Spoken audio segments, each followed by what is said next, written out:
Hey, this is Jonathan Knight, and you're watching The Jeremy White Show. An all-new episode of The Jeremy White Podcast, Tuesday at noon.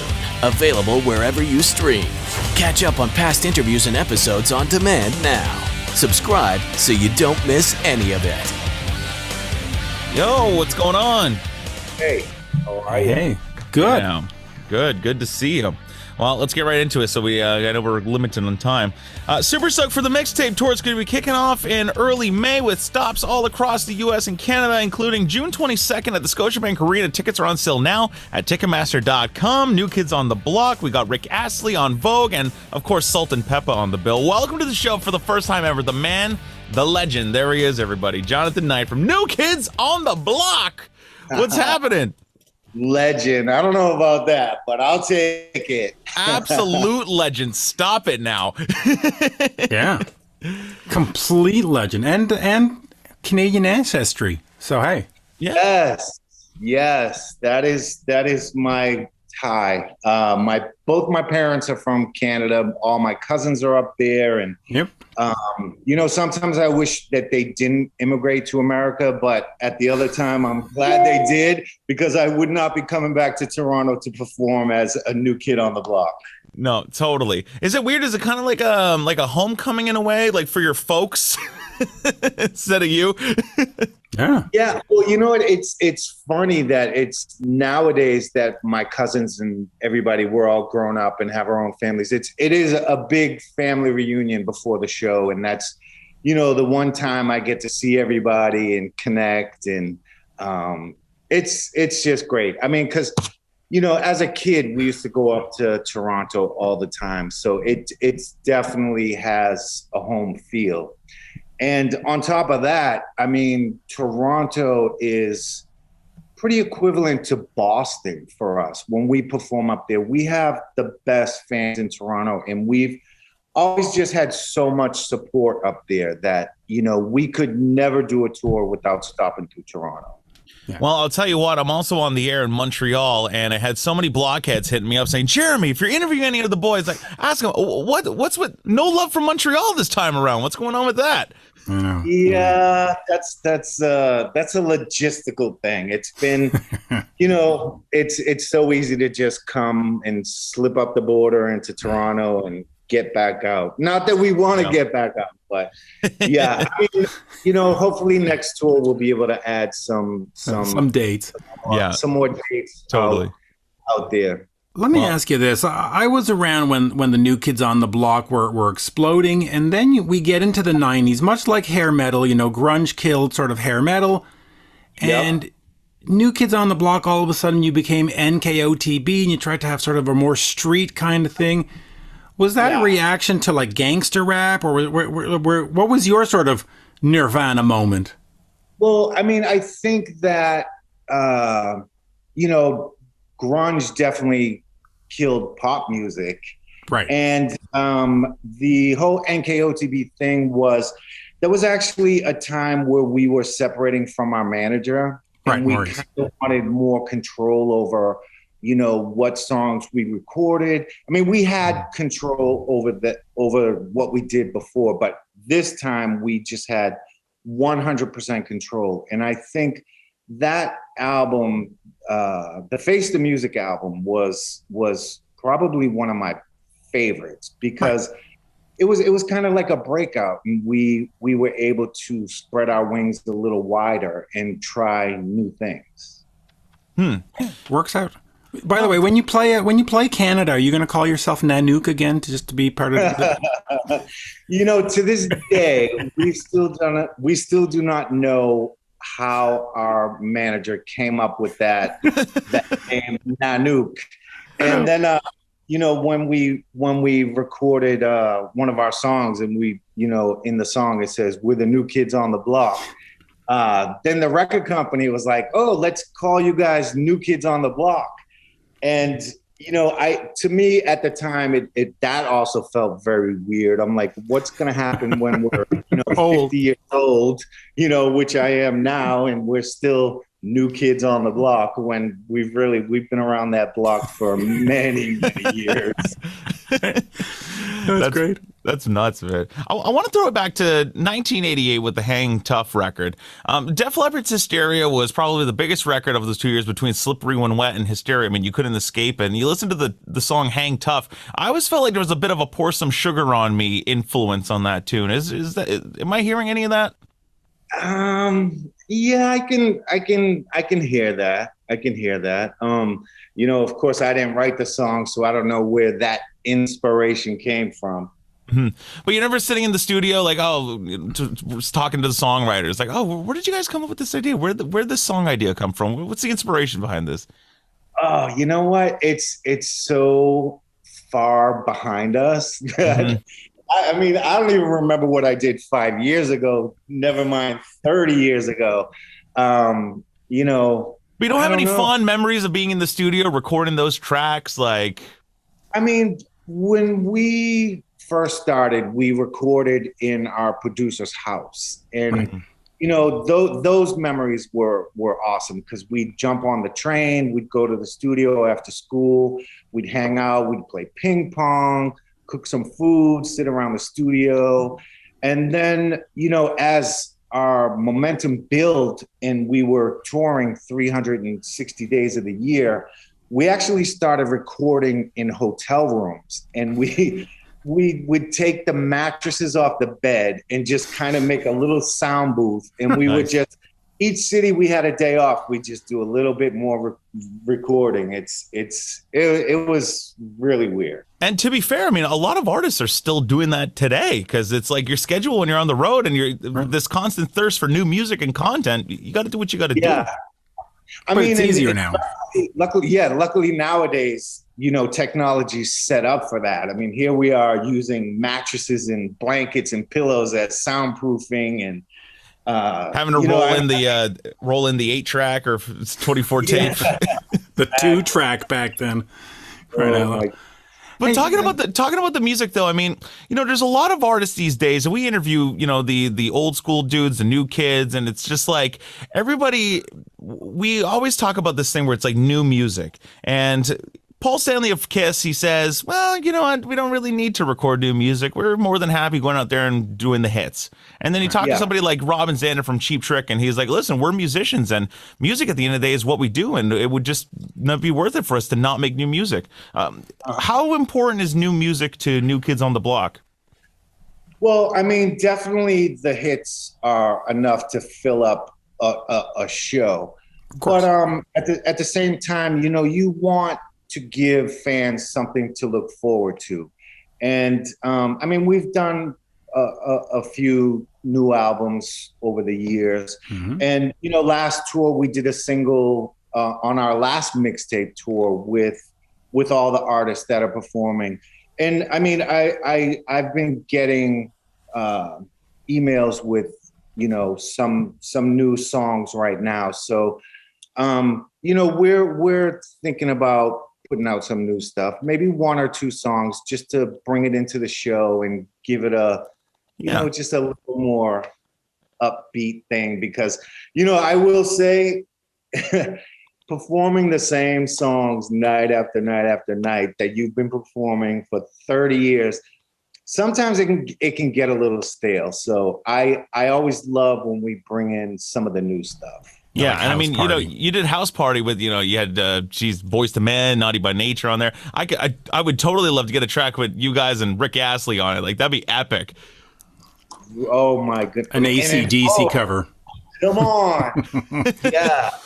But hey, talking about music, a lot of artists have also been re-recording their past catalog to kind of freshen up the production and make it a little bit more modern. Would you guys ever consider going to the studio and redoing and recutting those tracks? Who's been in your head telling you our secrets? Because we have discussed that. I think it's a really cool idea. If it comes to light, we'll see. Which is great. Talk to me about maintaining the fan base for so long, because when I was in university, that's when you hit. And I was telling all the girls there, Alice Cooper and Def Leppard and Bon Jovi, and they were like, no, New Kids on the Block. And I was like, what the hell, But now I learned to respect it, and you've managed to keep them for 30, 40 years. Yeah. What was sort of the secret of keeping them? Because a lot of pop bands are flash in the pan. You're here today, gone tomorrow. Yeah. Yeah. What is it? I don't know. I think it's our charm. I think it's our personalities. I think it's, it's a lot of things. I mean, I know, a lot of our fans were 14, 15. Some of them were 9. I mean, they were young. I remember being 20 and we'd go to meet and greet and there'd be like these 9-year-old kids. And I'm just like, whoa, these are like little babies. So, I think a lot of the teenage fans were, just first finding out about love. And, they were like going through that period where they're like, I'm sexy and I like this guy. And, I think, just in human nature, I think, you never really forget your first love. And I think that has a lot to do with it. Maybe. Yeah. Oh, totally. Because you always remember your first time at the end of the day. Yeah, that is true. Yeah, you do. You kind of do. In terms of moving forward, and you did House Party, but you want to get another full album out there, and like we said before, that's what artists do. But yeah, is it important for you to do that? Because it is stale, as you said, but listen, fans want to hear the stuff. Yeah, and I mean, we are artists, and artists love to create. So, I mean, when we do new music, we're still talking about that. It could be this year, it could be next year. It's probably going to happen this year. I don't know if it'll be a full album, but the Mixtape Tour last time we did 80s Baby with all the artists, and I don't know, maybe this tour will get Rick Astley and get In Vogue and Salt and Pepper on there and come up with something really special. Talk about the tour a little bit. The Mixtape Tour kicking off in May. Tickets are on sale now at Ticketmaster.com. Talk about the live show a little bit. Are you guys performing with a full band, or you just got like the Pro Tools rig playing the tracks, or what's the live show like for you guys? I mean, we've done with Pro Tools, and we really haven't discussed it now. But it's funny how, like you said, technology is changing the way live shows are performed now. We're just in the early stages of the creative of putting this show together. So we'll see what happens. But technology is something really cool right now. Yeah. What's more fun for you, though, playing to the laptop or having a real drummer behind you? You know what? I like the laptop version, because I think a lot of times musicians also get bored. And, I know there's been times on tour where our song all of a sudden changes and there's this extra drum beats and all this stuff. And you're like, wait a minute, this isn't in our song, All of a sudden you got the drummer just going. All kinds of fills going on. Yeah, they go rogue and you have to kind of like wind them back in. Just real quick, I was watching the Behind the Music. In fact, I watched it twice because it was actually really compelling and really well done. The new one that came out on Paramount Plus. Yep. Your relationship with Maurice Starr, he gave you the fame. You got annoyed with him.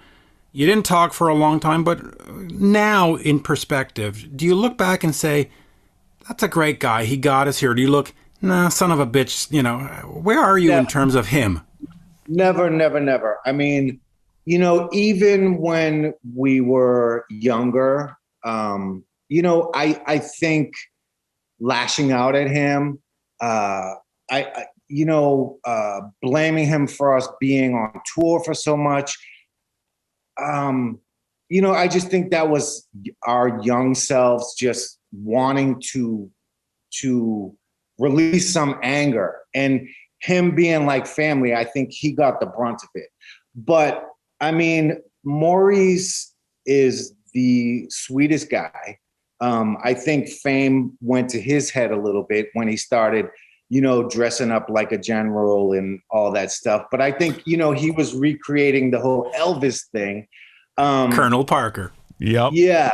But I mean, Maurice he's a great guy. I mean, he gave us this amazing career, and he worked just as hard as us to get us in the door. I mean, I remember we would take trips to New York, and Maurice would carry a boombox, and he would just knock on record executives' doors and say, I got these 5 guys.